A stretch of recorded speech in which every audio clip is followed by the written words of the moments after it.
all. I'm Karen Morgan, and this is the Purple Bike Podcast.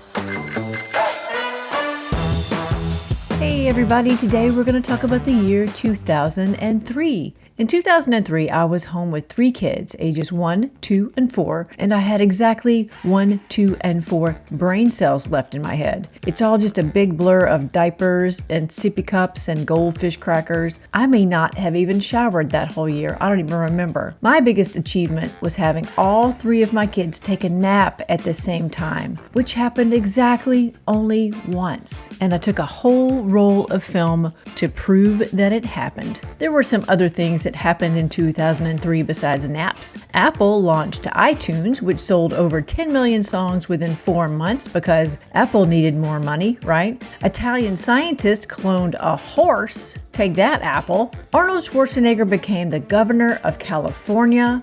Wow. And Starbucks came out with the dreaded pumpkin spice latte. The very best toy that came out in 2003 was Hulk hands. They were awesome. They were these big green foam rubber fists like the Incredible Hulk. And when you smacked people with them, or if you knocked the pumpkin spice latte out of somebody's hands, they made a really fun noise.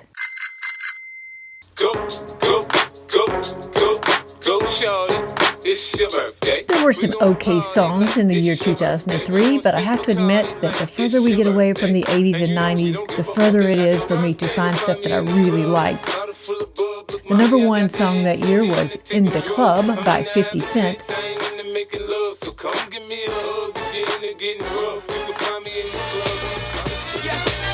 We also had songs from Beyonce and Jay-Z.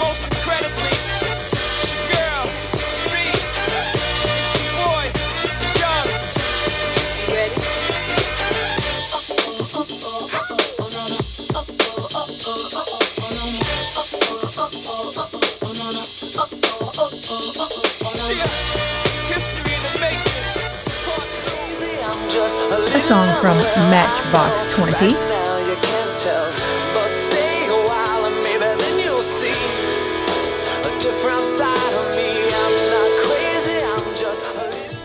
From the Black Eyed Peas, which is also now a TikTok song.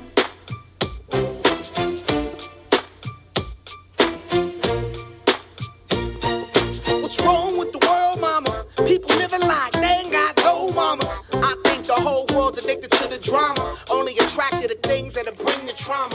Overseas, yeah, we trying to stop. We heard from Kelly Clarkson.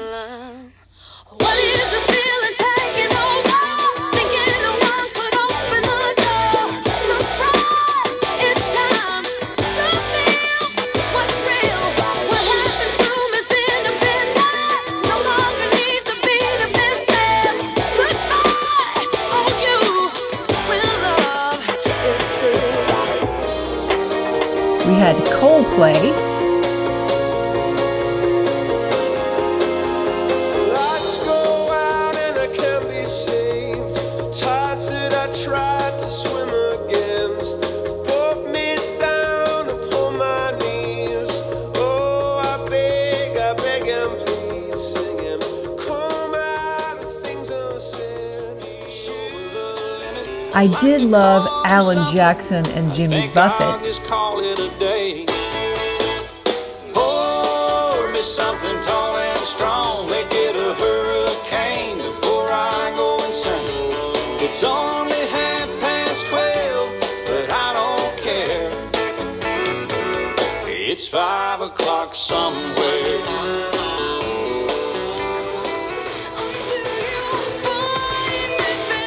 And I really loved Evanescence. Amy Lee has such an amazing voice.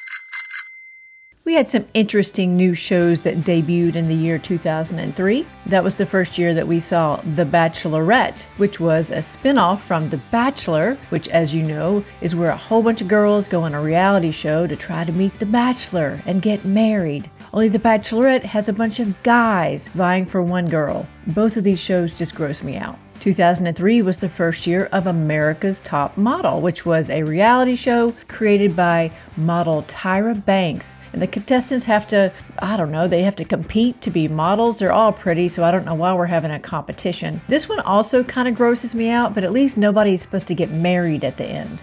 A show about gross stuff that was not gross was Dirty Jobs with Mike Rowe. This originally aired on the Discovery Channel. It's still going strong. I really like this show. Host Mike Rowe works along real employees that do really gross jobs involving, sanitation and worms and animals and stuff. It's very entertaining. 2003 was the first year that we saw Reno 911, which is a very funny mockumentary show that is a direct satire of cops, which follows real police officers through daily duties, but Reno 911 follows the fictitious, massively inept Reno's Sheriff Department. It's very funny and has a very funny cast. We first saw Chappelle's Show in 2003. That was a sketch comedy show by Dave Chappelle that he created with Neil Brennan. It premiered on Comedy Central and it ran for 2 complete seasons. And then the 3rd season went kind of wonky when Dave Chappelle just left the show and disappeared, which was sad because I really liked this show.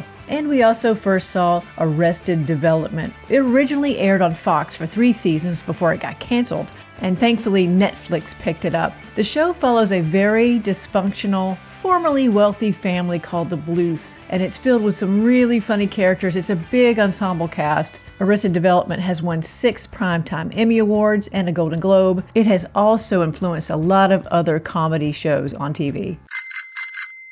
Let's talk about the movies of 2003. Number 1 at the box office was also the big Oscar winner that year. The Lord of the Rings, The Return of the King, which was the 3rd and last of the trilogy in the Lord of the Rings series, won Best Film, Best Director for Peter Jackson, Best Screenplay, Best Original Score, and Best Original Song. One of my favorite movies from 2003, and is still my all-time favorite Pixar film, was Finding Nemo. I love this movie. It also won the Oscar for Best Animated Film. 2003 brought us the first of the series with Johnny Depp as Captain Jack Sparrow in Pirates of the Caribbean, The Curse of the Black Pearl. And continuing with the trilogy series of movies, 2003 brought us The Matrix Reloaded, which was the second one, and The Matrix Revolutions, which was the third one. They both came out in 2003. Reloaded came out in May, and Revolutions came out in November. Keanu Reeves was wonderful in The Matrix, a really, really cool film series. We had the second in the Lara Croft Tomb Raider series with Angelina Jolie, starring in The Cradle of Life. And we had Terminator 3, Rise of the Machines, which was the third one. It has a 3 in the title. Other Oscar winners that year were Mystic River, which won Best Actor for Sean Penn and Best Supporting Actor for Tim Robbins. Lost in Translation was written and directed by Sofia Coppola. She won the Oscar for the Best Original Screenplay. That was a really cool movie, interesting and different, with Bill Murray and Scarlett Johansson. The Oscar for Best Actress went to Charlize Theron for Monster, which I didn't see, but I heard she was great. The Oscar for Best Supporting Actress went to Renee Zellweger for Cold Mountain, which I saw, but I don't really remember, so I'm just gonna blame the mom brain on that. Speaking of mom brain, I did see some kid movies in 2003. We had Brother Bear from Walt Disney. We had The Cat in the Hat with Mike Myers, which was, kind of disturbing, quite honestly. We had School of Rock with Jack Black and Joan Cusack, which was great. And we had Cheaper by the Dozen with Steve Martin and Bonnie Hunt, also a fun movie. Some other funny movies that year were A Mighty Wind, which was another hysterical movie from Christopher Guest and Eugene Levy with their amazing cast of friends from other movies like Catherine O'Hara and Michael McKean, Jane Lynch, Parker Posey, Fred Willard, and all those great people who make those movies so fun. The movie Old School came out that year with Luke Wilson and Will Ferrell and Vince Vaughn. So very funny. We still watch that one today. We had Johnny English with Rowan Atkinson, who also plays Mr. Bean, but Johnny English is much different. However, still very funny. And we had Calendar Girls, which was funny and sweet, with Helen Mirren and a whole bunch of really talented ladies about a group of ladies of a certain age who decided to make a calendar with, let's just say, less than all their normal clothes. We had some good action movies in 2003. One of my favorites that year was The Italian Job, which is a heist movie with Mark Wahlberg, Charlize Theron, Edward Norton, Seth Green, Jason Statham, Donald Sutherland. It's a remake of an old film, and it's just a really fun movie to watch. We had Kill Bill Volume 1 from Quentin Tarantino with Uma Thurman in the lead. And we had a couple of cool rom-coms. Under the Tuscan Sun with Diane Lane. I love this movie. This is on my list of rewatches if it comes on television, like on a Sunday afternoon. I will always watch this movie. And we had Something's Gotta Give with Jack Nicholson, Diane Keaton, and Keanu Reeves again. A very funny movie. I don't know that it got a lot of traction that year, but I thought it was a really fun movie. We come now to my two favorite movies from 2003, and they were both Christmas films. The first one is Love Actually, which was written and directed by Richard Curtis, and it had a big ensemble cast. What I loved about this movie were the intertwining stories written around Christmas and around love. My favorite scene in this movie is with Rowan Atkinson. It's a small part, but he plays a store clerk who is very passionate about gift wrap.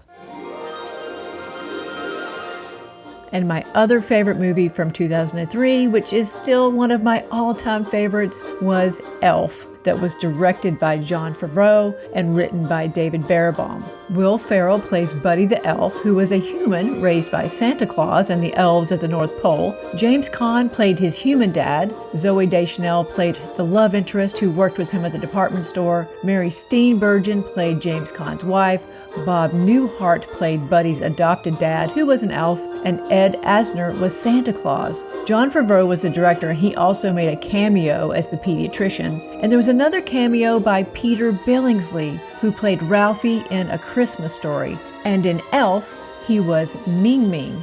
For those of us that grew up on Rudolph the Red-Nosed Reindeer, we can see the Rankin Bass influence in this movie and the costumes and the set design. But at the time they were filming, they did not have the Rankin Bass sign-off so that they could use these trademarked things. So they would have Will Ferrell shoot one scene in the green costume that was very much like a Rudolph elf, and then another scene in a different blue costume, just in case they didn't get permission from Rankin Bass. Ultimately they did, and it turned out to be a great film. Elf is now a big tradition in my house. We watch it every year on Christmas Eve with our family. I love how it was written to be funny for adults, but also written so that kids could watch it, and there wouldn't be any spoilers around Christmas time. So that was 2003. It was very fun. I don't remember much of it because I had my hands full with 3 very small children, but I do recall that it was very fun. Probably a little sticky, but very fun. Join me next time when we talk about the year 2004. When Michael Phelps set the world record for the most medals won at a single Olympic Games, the Boston Red Sox won the World Series for the first time since 1918, and when I may have first stepped my toe into the world of stand-up comedy. Thanks for listening, everybody. Y'all have a great day. To follow for more groovy rides on the Purple Bike, go to thepurplebike.com.